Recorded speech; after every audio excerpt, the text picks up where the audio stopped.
हम लोगों को बंगाल को पूरा करने के लिए हम लोग को बंगाल में लाया गया था। इसलिए हम लोगों को उस जिला हम लोग नहीं बना सकते, लेकिन इस्लामपुर जिला सरकार बनाएगी, इस पर सरकार गौर करेगी। मैंने इस्लामपुर के बारे में अगर किसी ने असेंबली हाउस के अंदर ये बोला, उसे पेपर इंडस्ट्री वर्क में जाकर जब फेंका जाता है फैक्ट्री में, वहां से पेपर बन के आता है, बांस का पेपर बनता है। ये जो आप पेपर आप इस्तेमाल करते हैं, ये हमारे पढ़े लिखे नौजवानों को मिल सकता है इस इस्लामपुर सब डिवीजन में। उसके बाद एक हम लोग आप सबको जोड़ने के लिए इस्लामपुर जिला निर्माण कमेटी की तरफ से इस्लामपुर जिला रिपोर्ट जुर्म होता है उसके पूरे परिवार पर केस बनाया जाता है, और ये इस्लामपुर की पुलिस सारी सच्चाई जानती है। जिम्मेदारी पुलिस की है, हमको विरोध हर हालत में चाहिए। क्या इस लड़ाई में सब कोई साथ है?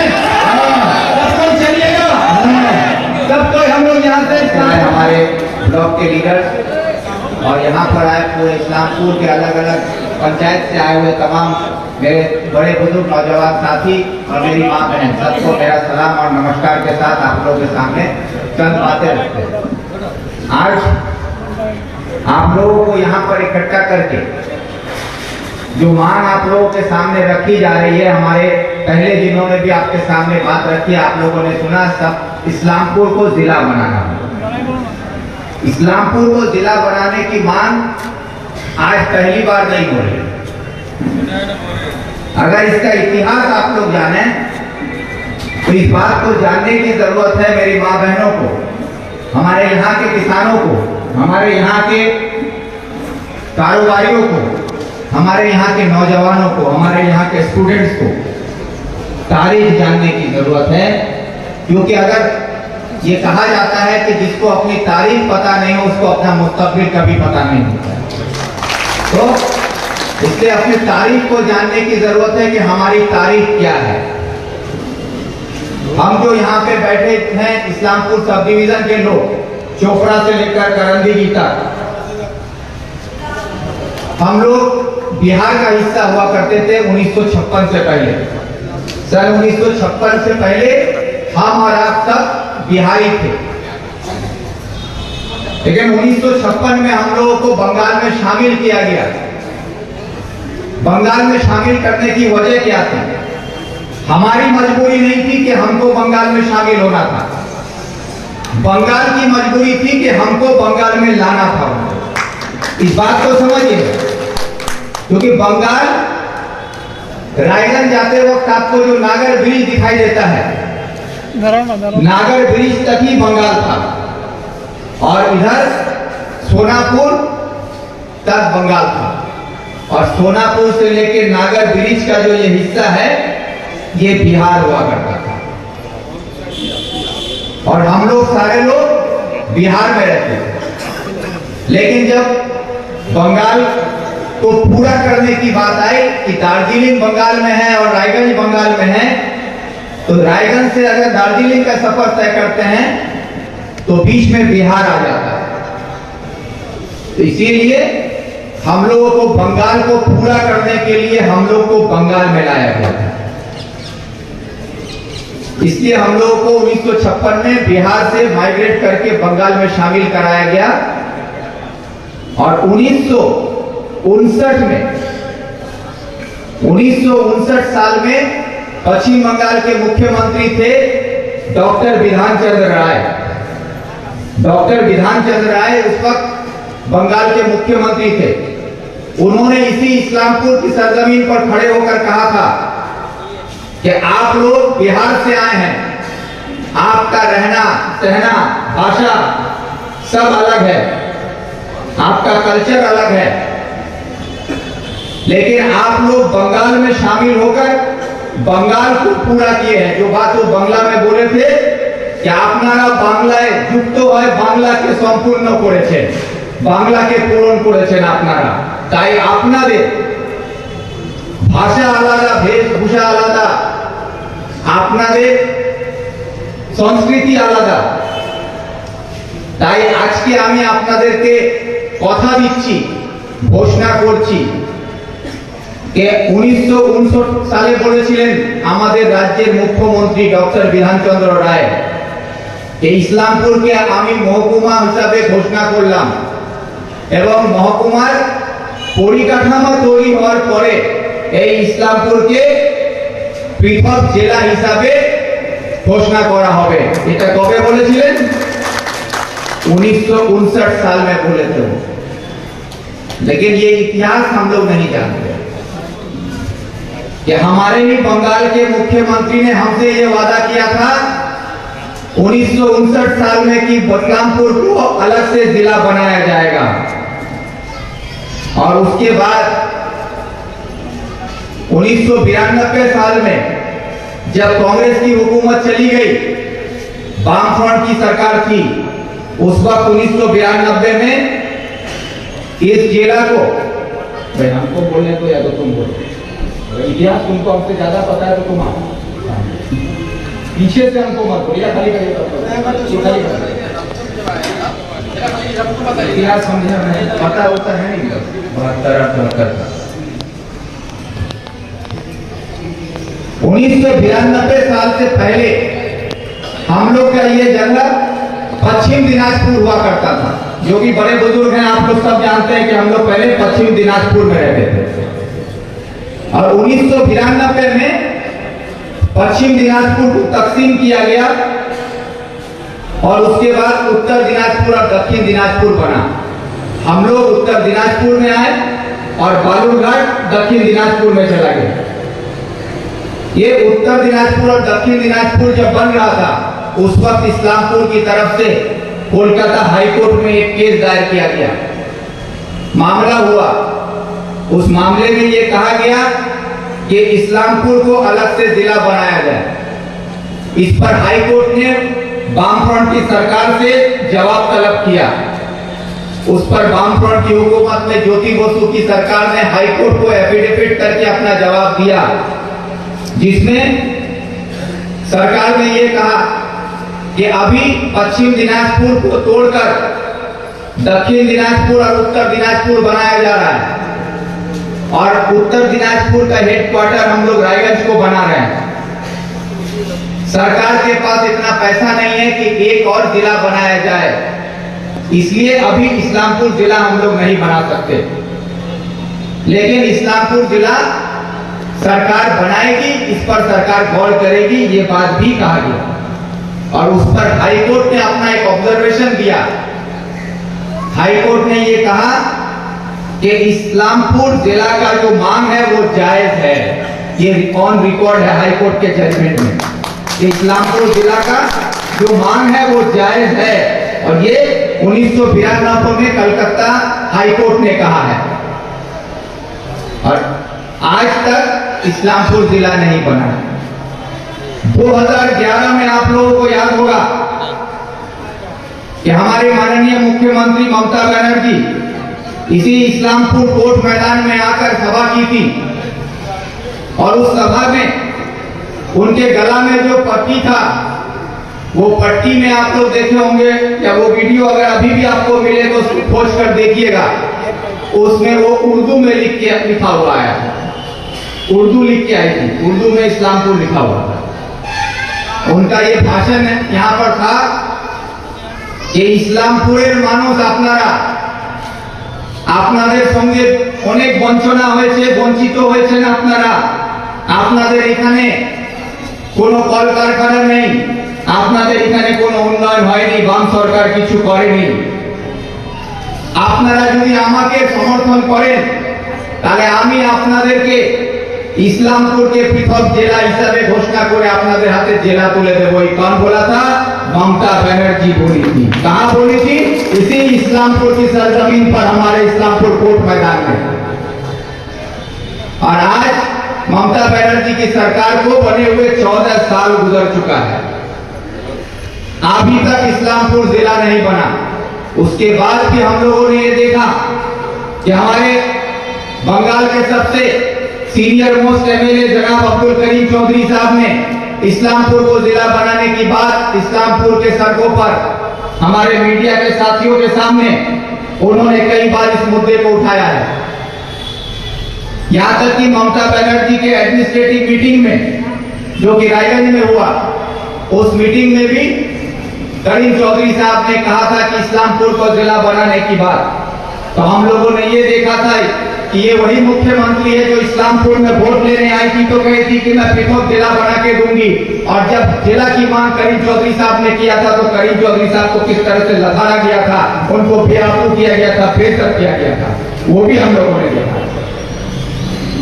और मैं उस वक्त करीम चौधरी साहब के साथ खड़ा होकर ये कहा था कि अगर इस जिला की लड़ाई में कोई आपका साथ ना दे, लेकिन मैं आपके साथ खड़ा होऊंगा।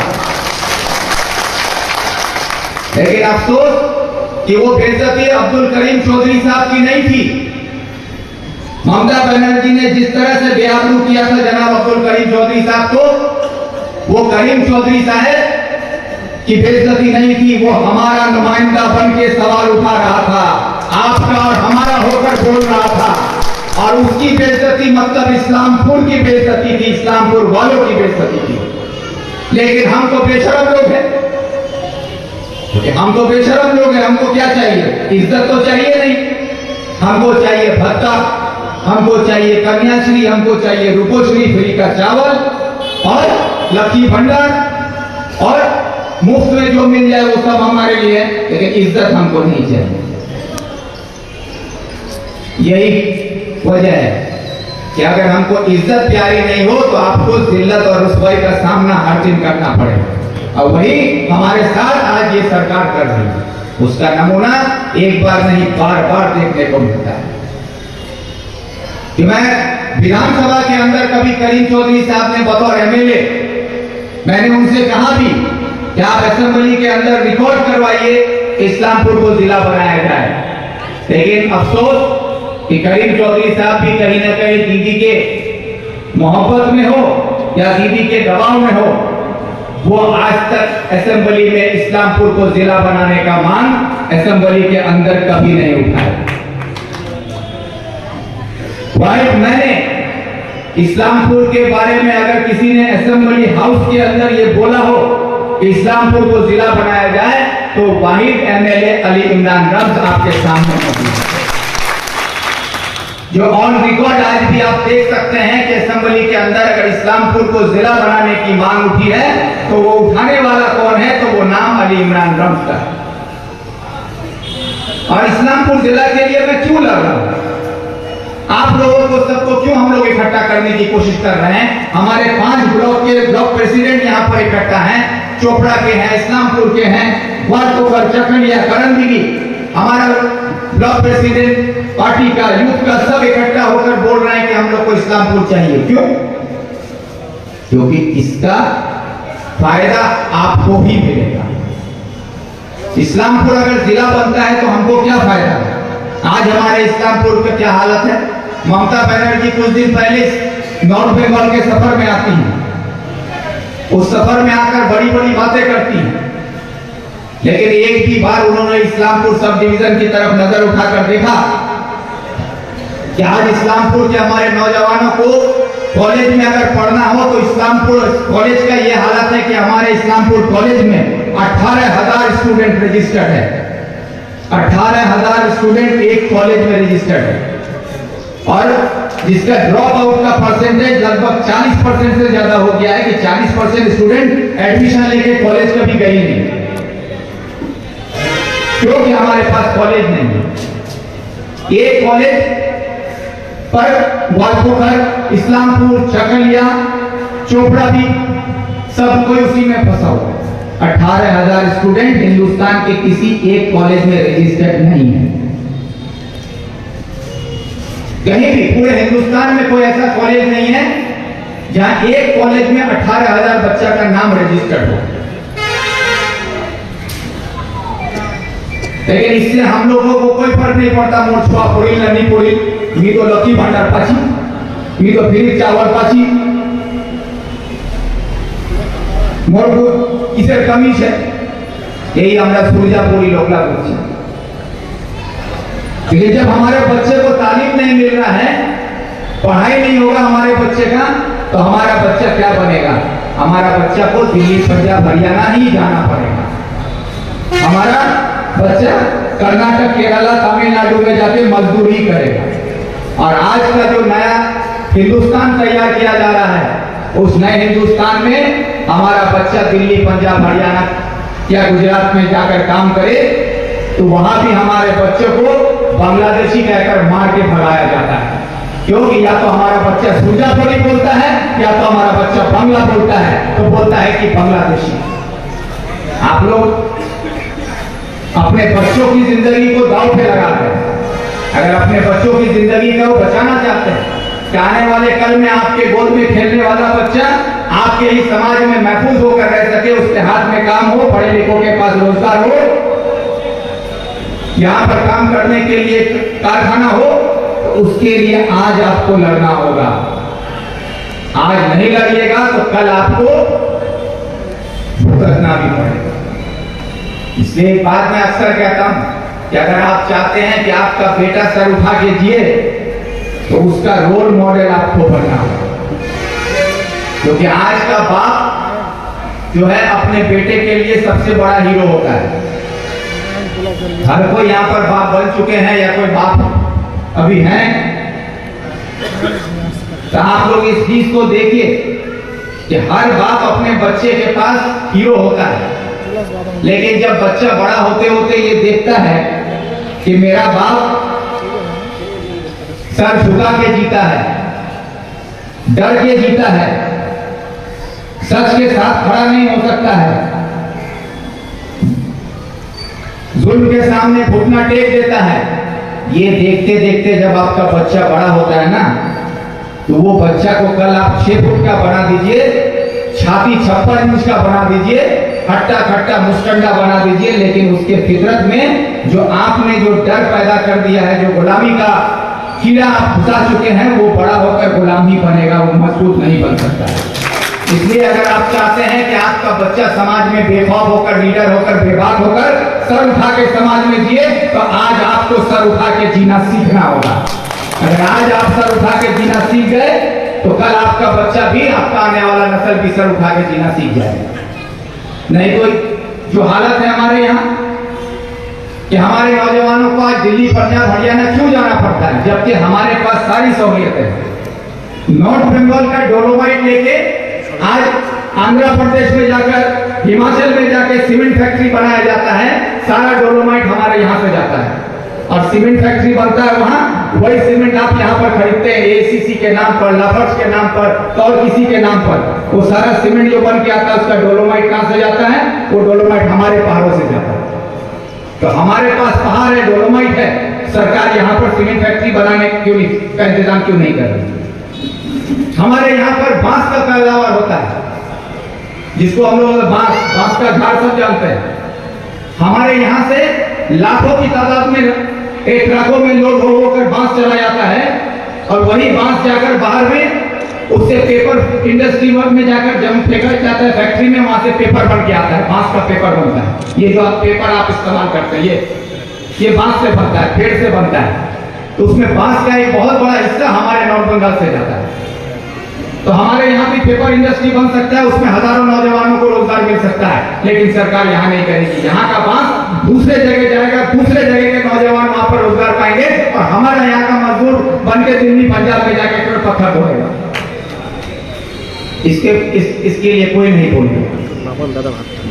आज हमारे यहाँ पर आप बिहारनगर जाइए तो अनारस की खेती इतनी बड़ी तादाद में होती है कि वो अनारस की खेती, आज हमारा अनारस ऑस्ट्रेलिया जाता है, हमारा अनारस बांग्लादेश जाता है, हमारा अनारस नेपाल जाता है, हमारा अनारस पूरे हिंदुस्तान के साथ साथ मुख्तलिफ मुल्कों में जाता है। हमारे यहां से अनारस ले जाके दिल्ली में फूड प्रोसेसिंग फैक्ट्री में डाल के वहां पर अनारस को पैक करके विदेश भेजा जाता है। लेकिन हमारे यहां पर फूड प्रोसेसिंग मंत्री हैं, उसका दफ्तर है, और अफसोस इस बात का है कि हमारे यहाँ जनाब गुलाम रब्बानी साहब, जो कि ग्वालियर के एमएलए, वो फूड प्रोसेसिंग डिपार्टमेंट का दफ्तर का मंत्री भी रह चुके हैं, लेकिन हमारे यहाँ पर एक फूड प्रोसेसिंग इंडस्ट्री नहीं बन सका।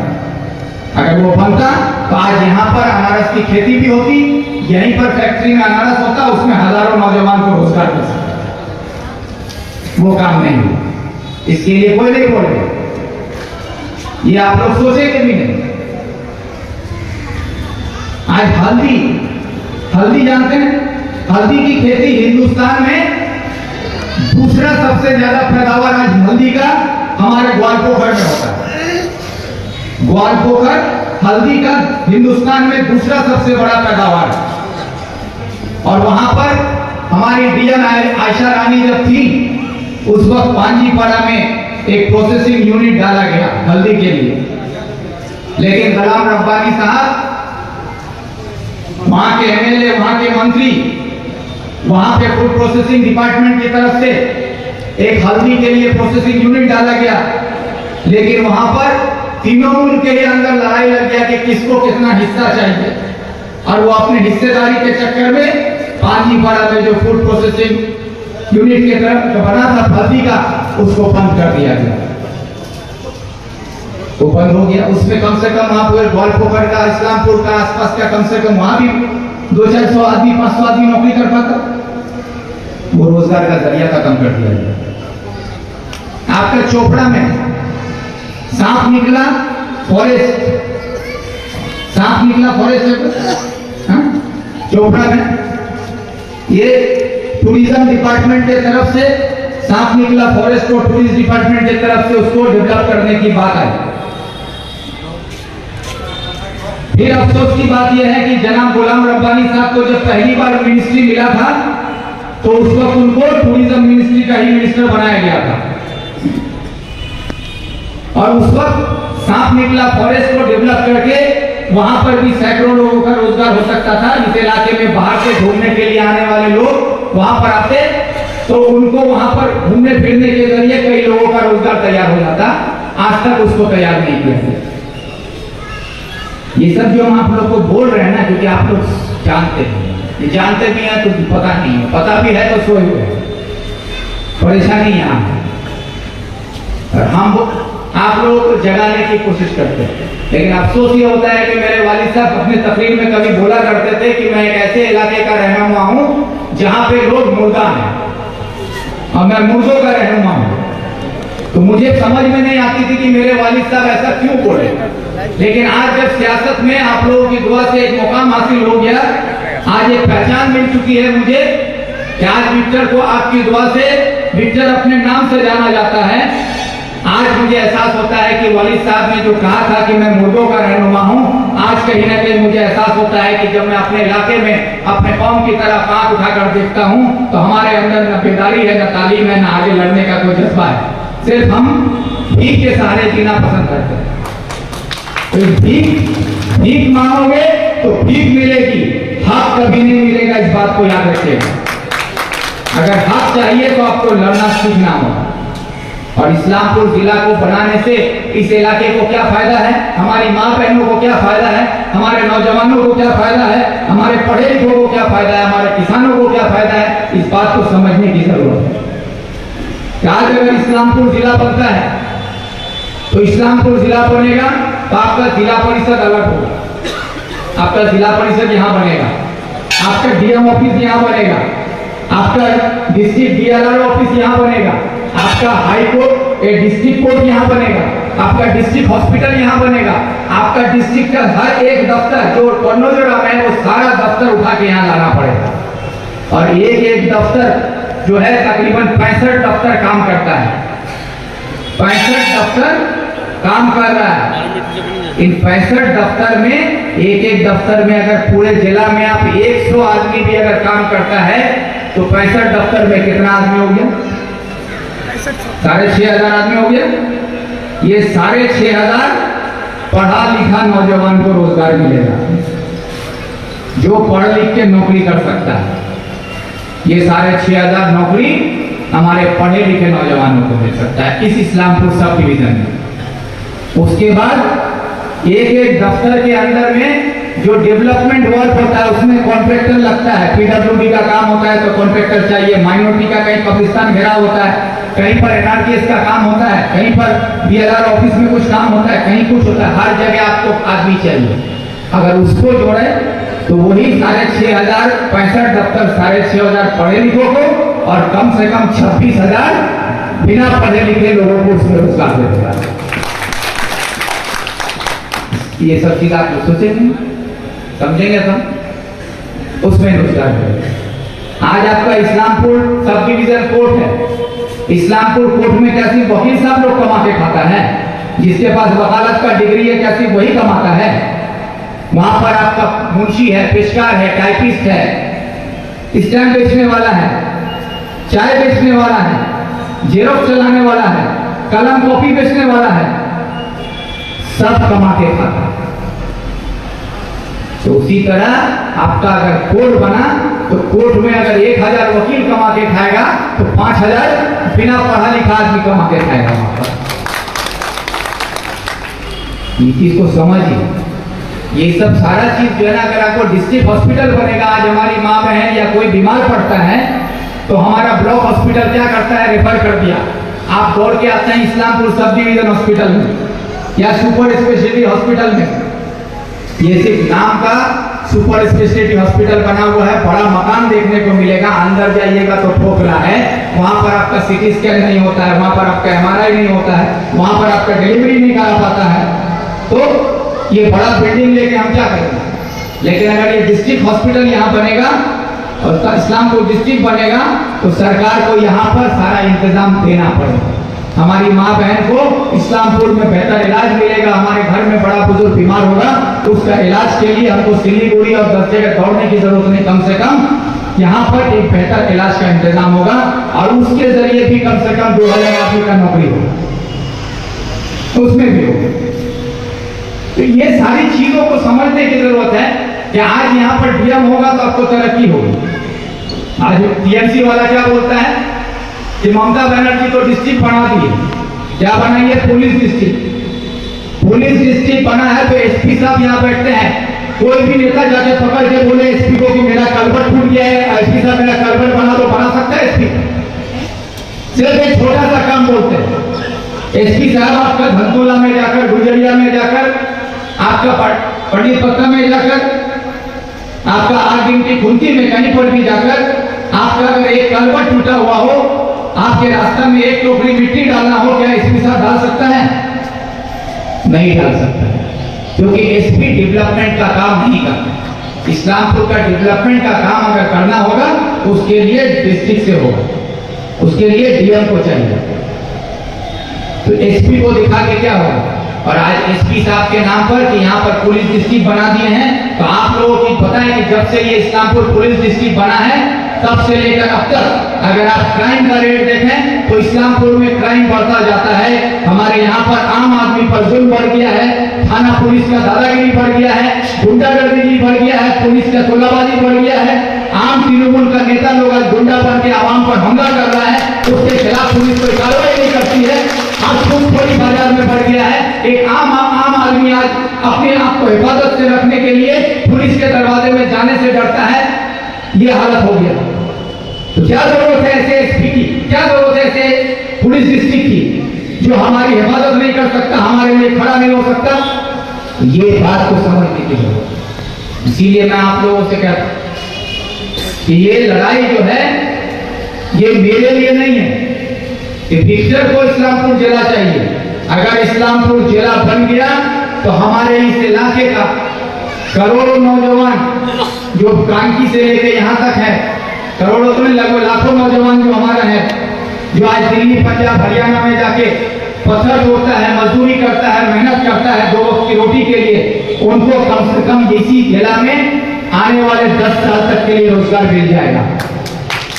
आने वाले 10 साल के लिए उनको रोजगार मिल जाएगा।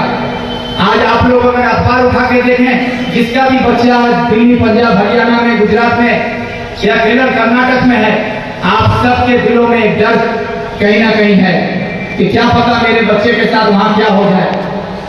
आज आप लोग अगर अखबार उठा के देखें तो देखिएगा गुजरात में अहमदाबाद एक जगह है और अहमदाबाद में एक जगह है सियासत नगर।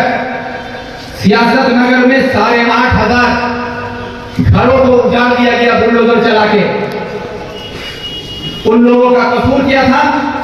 उनका कसूर सिर्फ इतना था कि वो बंगला बोलते थे, वो बंगला भाषी थे, सिर्फ बंगला बोलने की वजह से गुजरात की सरकार ने ये कहा कि ये लोग बांग्लादेशी है और साढ़े 8,000 आदमी को बेघर कर दिया गया, उनका घर तोड़ दिया गया बुलडोजर चलाकर। उनकी सुनवाई नहीं हुई, उनकी फरियाद तक नहीं सुनी गई। 8,500 आदमी आज खुले आसमान के नीचे सड़कों पर बेलीला होकर घूम रहा है और वो सारे लोग बंगाल के हैं, बंगाली हैं।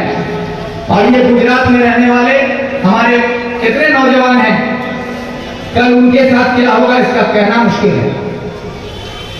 कोई किसी का शौहर है, किसी का बेटा है, किसी का भतीजा है, किसी का भाई है, उसके लिए कौन सोचेगा, कौन बोलेगा? इसके लिए आपको सोचना होगा, आपको बोलना होगा, आपको लड़ना होगा। और ये लड़ाई आपकी करने के लिए इस्लामपुर जिला निर्माण कमेटी जो बनाई गई है, जो हमारे जिला के प्रेसिडेंट जनाब मोहित सिंह गुप्तो, उन्होंने 23 मार्च 2023 को इस्लामपुर जिला निर्माण कमेटी का गठन किया था और उसका कन्वेनर हमारे सीनियर लीडर जनाब अशोक राय को बनाया गया था और साथ में मुझे उसका कन्वेनर बनाया गया था। आज वही इस्लामपुर जिला निर्माण कमेटी की तरफ से करंदगी से लेकर छोपरा तक हम लोग आप सबको जोड़ने के लिए इस्लामपुर जिला निर्माण कमेटी की तरफ से इस्लामपुर जिला निर्माण कांग्रेस कमेटी बना के आप लोगों की इस लड़ाई को और मजबूत करने के लिए यहाँ पर एक कमेटी का घोषणा हम कर रहे हैं, जो आने वाले वक्त में इस्लामपुर जिला निर्माण कमेटी की तरफ से इस्लामपुर जिला निर्माण ब्लॉक कांग्रेस कमेटी की तरफ से आप सबको लेकर इस्लामपुर जिला बनाने की लड़ाई को और मजबूत करेगा। उसी की जिम्मेदारी देते हुए मैं ये लिस्ट आप लोग के सामने पढ़ता हूं। इस लिस्ट को आप लोग पढ़ो तो आप लोग सुनिए। इस्लामपुर जिला निर्माण कांग्रेस ब्लॉक कमेटी का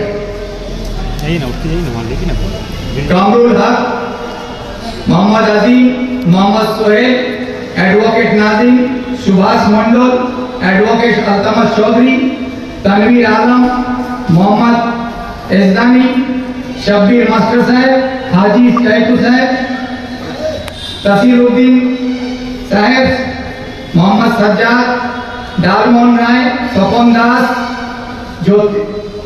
सतीश रॉय, सकालू सिंह, मतियुर रहमान, सईदुल इस्लाम, मोहम्मद शाहनवाज, तबस्सुम नाज, कौसर आलम, सबिता मजुमदार, मोहम्मद उस्मान, मोहम्मद सुकरू और जकरिया साहब। तो इसमें जो है ये नाम आप लोग के सामने पड़े, यही हमारे इस्लाम जिला ब्लॉक कांग्रेस कमेटी के तरफ से अब इस्लामपुर जिला निर्माण का काम को मजबूत करेंगे और आप सबको इनके साथ जुड़कर इस्लामपुर को और मजबूत करना है। और इसमें जिम्मेदारी जिनको दी गई है उसमें कमरुल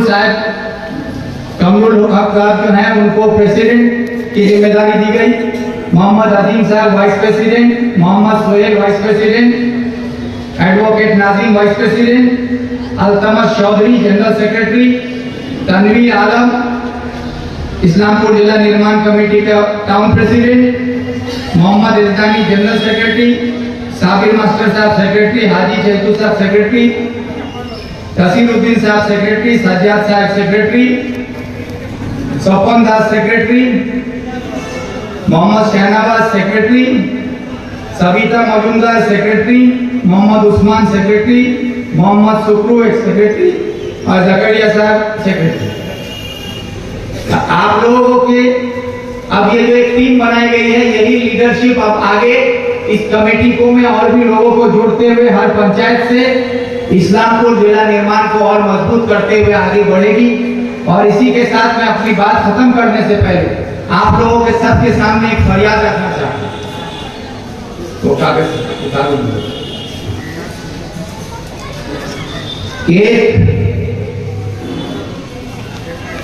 ये बोलते हुए भी कहीं ना कहीं अफसोस होती कि आज हम लोग देश आजाद होने के 75 साल के बाद आज हम लोग इस समाज में जी रहे हैं जहां हम लोगों को संविधान मिला है और उस संविधान के तहत हमको हमारा सारा इख्तियार दिया गया है।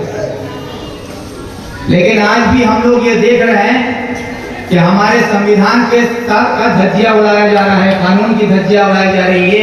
जो दिल्ली में बैठी हुई वो हमारे संविधान और कानून का धज्जियां उड़ा रहा है, और बंगाल में की मरकज में बैठी ममता बनर्जी ये भी हमारे बंगाल में कानून और संविधान का धज्जियां उड़ा रहा है।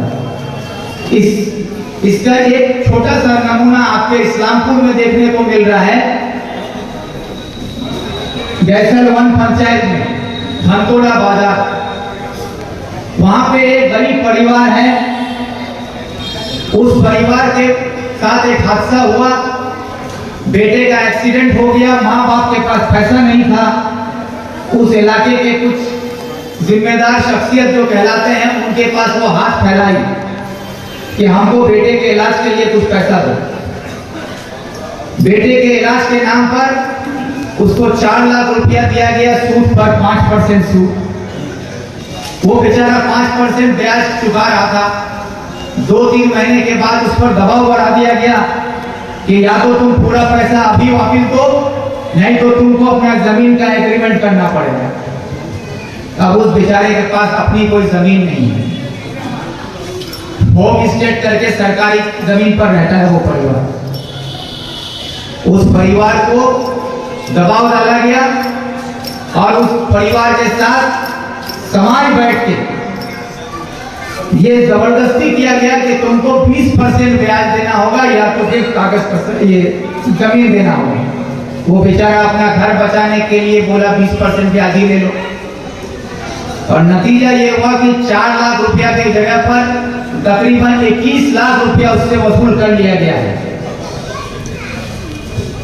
21 लाख रुपया उससे वसूल हो चुका है, और उसके बाद नतीजा ये है कि अभी भी ये कहा जाता है कि तुम जो दिए हो वो तो सूद है, असल अभी भी बाकी है,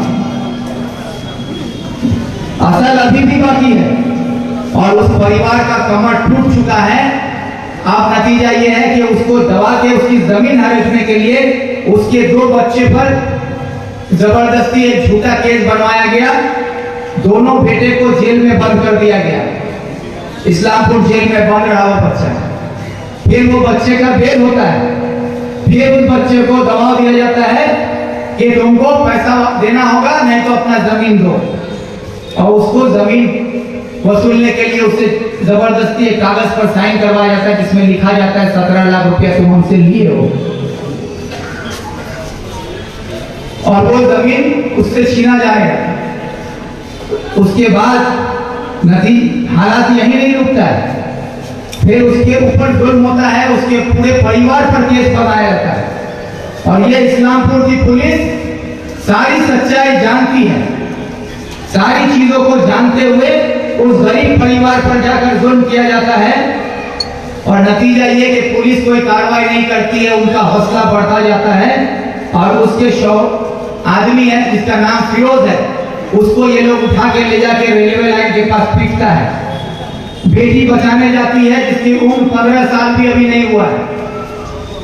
इस साल के दिसंबर में उस बच्ची का 15 साल होगा, उस बच्ची को भी मारा जाता है। उसके बाद बच्ची वहां से भाग जाती है, और आज 3 महीना होने जा रहा है, अभी तक उसका बाप लापता है कि उसको जिंदा रखा है या मार दिया गया है या क्या दफना दिया गया, उसके बाप का कोई पता नहीं चल रहा है। अभी तक उसका बाप लापता है। और जब ये चीज मेरी जानकारी में आई, मैंने पुलिस में एफआईआर करवाया। पुलिस एफआईआर लेने से इनकार करती रही, मेरे दबाव में एफआईआर हुआ।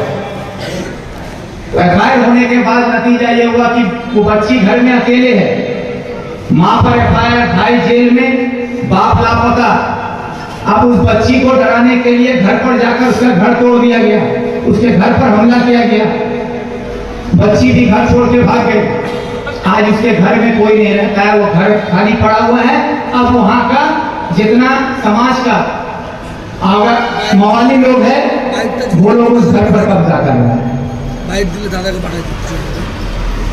अब ये हालात को समझ, और आज पुलिस के पास मैं गया, मैंने एसपी साहब से भी कही पूरी बात। एसपी साहब ने कहा देखते हैं।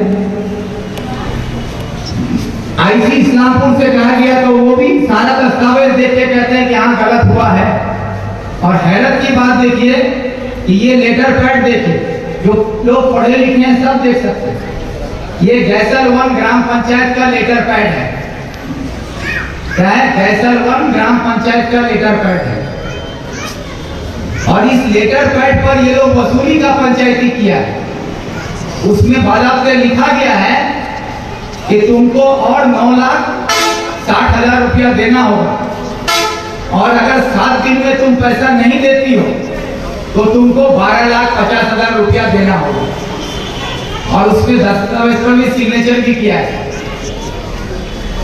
इसके खिलाफ पुलिस कोई कार्रवाई नहीं करेगी, क्योंकि ये सीधे सीधे गैसल ग्राम पंचायत की तरफ से वसूली किया जा रहा है, जो कि सरकारी दस्तावेज पर। अब ये तृणमूल की बेहयाई को बयान करता है कि तृणमूल कितना बेहया हो सकता है और बेशरम भी हो सकता है कि इस तरह की हरकत कर रहा है। तो इसलिए मैं आप सबसे अपील करता हूं कि हम लोग आज इस्लामपुर जिला बनाने के लिए यहाँ पर आए जरूर है, लेकिन अगर इस्लामपुर जिला में हमारी कोई बेटी कोई बहन अगर महफूज नहीं है तो वो जिला बनाकर कोई फायदा नहीं।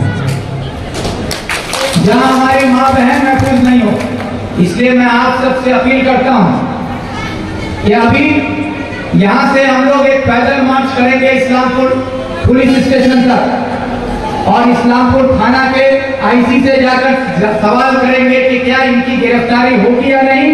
और हमारा वो आदमी